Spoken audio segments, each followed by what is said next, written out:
And hello, Avenger fans, and welcome back to another episode of the Zone 2 Moon Entertainment with me, your host Jonathan, once again bringing you some interesting news that I just read about Avengers Doomsday. So, that kind of got me thinking, what could it be? So, apparently, there's some reports going on online, and you can look it up, that Avengers Doomsday is going to have an opening scene that's gonna, and I'm probably misquoting it, a big, like, our jaws are gonna be on the floor, kind of like, we're all gonna be like, what the heck we just see? That's the opening? Can't wait to see what the rest of the movie's gonna be and how it's gonna end. It's gonna be like, oh, wow. So, I figure, let's take a time to talk about what the heck can that be? And my guess is what can that be? So, let's go back a little bit. Let's go back in time, anyway, and talk about how Avengers actually opened from each movie. So, let's start with the Avengers. Obviously, we had Nick Fury, the Tesseract, big explosion. Loki shows up, starts mind controlling people like puppets, and then he goes on his rampage from there with the Tesseract in hand and having the Mind Stone as well. But nobody knew about that until to the sequel. So that was a great opening scene. Avengers Age of Ultron was, I think, probably the coolest opening scene up until Endgame and Infinity War showed up. Because I was like, nobody's going to top this one. Seeing all the Avengers, superhero posing, midair, fighting Hydra and their Hydra castle. First meeting Wanda and Quicksilver for the first time. Yeah, great scene. Back when Hulk was awesome. Speaking of Hulks, we get to Infinity War. And in Infinity War, well, you want to make an impact for a villain that we've been teasing since the first one? You have that villain kick the living bananas out of the Hulk. Now, I know a lot of people are like, well, the Hulk will still win even with the Power Stone. Yes, true. But that wasn't the point of that scene. The whole scene of, Asgard is destroyed. Whoever's left of Asgard's on a ship. A bigger ship shows up. People show up from that ship onto the Asgard ship and starts wiping them all out, capturing Thor and Loki. And then the Hulk shows up to get his bananas beaten by Thanos. A character we've seen in glimpses, him in a chair, him turning to the camera and smiling. I'll do it myself. We've seen him. Really, like, is he powerful? Does he actually need the stones to be powerful? No. Does not need the stones to be powerful. And that movie opening proved it. Okay? I seen people complain online about how, Thanos only won because he had the Power Stone. Okay, yeah, you can argue that, but that wasn't the point they were trying to make. They were trying to prove that this is the big bad. We've been setting him up for nearly 10 years, and he's not playing. He's not playing. So, there you go. And that's exactly what they did. When we first met Thanos and he beat the bananas out of Hulk, we were all like, okay, he's serious. Get to Endgame. What was Endgame's opening? Wasn't Tony Stark in space. Nope. Opening scene was just Clint Barton hanging out with his family, spending some father-daughter time. His brother, his sons playing catch. His beautiful wife cooking food in the barbecue, having a nice picnic. But after the snap happened, everybody disappeared. Well, half of the universe disappeared. But we didn't think it would happen to Clint and his family, because we first met them in Age of Ultron. They were a beautiful family. He had something to fight for, so he doesn't, when he goes off to his missions. And to him to lose that family, it was a great opening scene. A great opening scene. Even our jaws were like on the floor. Like, how can you take away not only his daughter, both his boys, his little, I guess, 4 or 5-year-old, I'm not sure how old his youngest son was, and his wife were all gone. And then that's how he becomes Ronin. It was a beautiful scene. Beautiful scene. So, how can you top that? Well, we're getting Doctor Doom. Now, I know Marvel right now, they never properly set up Doctor Doom, and that's okay. But it only takes one punch to set up a character. You know? Takes one punch. That's all you need. One scene. That's all we need. Just one. If you really want to prove that Doctor Doom is going to be a threat to the MCU, I have like 3 ways you can do it. Theory number 1. And I could totally be wrong on all these, but this is just a fun guess. I'm going to go with the first one. The movie starts, it does the Marvel logo, and it opens up to a world in chaos. Something is happening, a fight's broken out, whether that's Avengers destroying Doom's world, maybe they're bad in his universe, or something of that nature. Alien invasion, whatever you want to say, something is destroying Doom's world. And Dr. Doom is maybe, he's a scientist, he has some magic. Maybe in his world he's a hero. Who knows? And then he loses somebody he loves. Rather that's his wife. Maybe it's a Sue Storm variant. Maybe it's a Wanda variant. Who knows? And he loses someone he loves. Not only does that set up Doctor Doom snapping and losing his mind to go into the dark side, but that shows sympathy for him. Now normally you don't want sympathy for the villains, but sometimes the best villains have the sympathy because they always think they're right. To see the point of view of Doctor Doom losing everything, whether that's this war because it broke up because Steve went back in time, put the stones back and the hammer back, or stayed with Peggy, was the cause of that war, or whatever, that can send him to that dark path. Remember? Okay? Remember what happened with Anakin. Anakin lost his mom, right? He lost his mom. Then he started having his nightmares about losing Padme.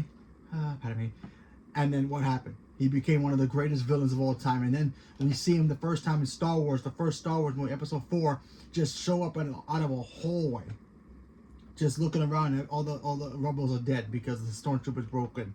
That was the most powerful scene for a villain you're ever going to see. And then going backwards, seeing his whole backstory, we get to see the sympathy side of it, kind of him falling from grace all the way down to the dark side. So you could do the same thing here with Doctor Doom. I think Doctor Doom, maybe in his world he's a hero, maybe people like him, maybe his technology has helped people, who knows, and then something happens and then he loses his family and then he just goes bananas. That's a great way to open him. Maybe the scene is, he sees the Avengers are all bad, and from their point, from his world, they're all the bad guys. You see Spider-Man, breaking people's necks or something. I don't know, just making up, or Iron Man blowing up people, whatever it is. And then Doctor Doom loses somebody he loves. He snaps, and then he becomes the villain in our 616 universe. Yeah, definitely. That'd be a great way to open up the scene. I don't know if it's gonna happen, but that'd be kind of cool. Option 2. You open it up with the X-Men. Now, obviously, we've seen X-Men movies. A lot of them are fantastic.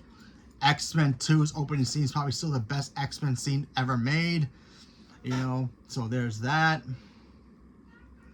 But the X-Men mansion, everybody's having the sunshine and rainbows. Scott's a badass. He's the leader. He's got his girl. He's got Jean. The Sentinels come and attack. The humans who hate the mutants come, they attack, and everything goes into heck from there. Now, you remember the teaser where Cyclops takes off his visor, optic blast, everything, and we see the ground, we see in the back, we see the Sentinels. But what if we see in the front of him, if we don't see in the teaser, but in the movie it will be there, is Jean's body. That will be insane. That would be insane. Or maybe, instead of this, maybe it's not just the Sentinels. Maybe the Dark Phoenix is the one who caused all that problem. Maybe she sent the Sentinels. Maybe she was able to control them. And then Cyclops had to kill her instead of Wolverine. You know how devastated Cyclops would be if he had to be the one to kill Jean to stop her from destroying the planet because she's the power of the Dark Phoenix. Even though I don't want the Dark Phoenix, but this will be just a small little thing. That would be kind of a cool way to open it. I mean, it won't involve Doctor Doom, but still, it'll be like, yeah. But then Doctor Doom could just show up and just make it even worse. So, there's that. So, there's that second choice. My third one, and I feel like this one could be the one, but I don't know, it would be so jaw-dropping, but apparently that's what everybody's saying about it. Now, we all know the original title for this movie was called Avengers Kang's Dynasty. The Kang Dynasty.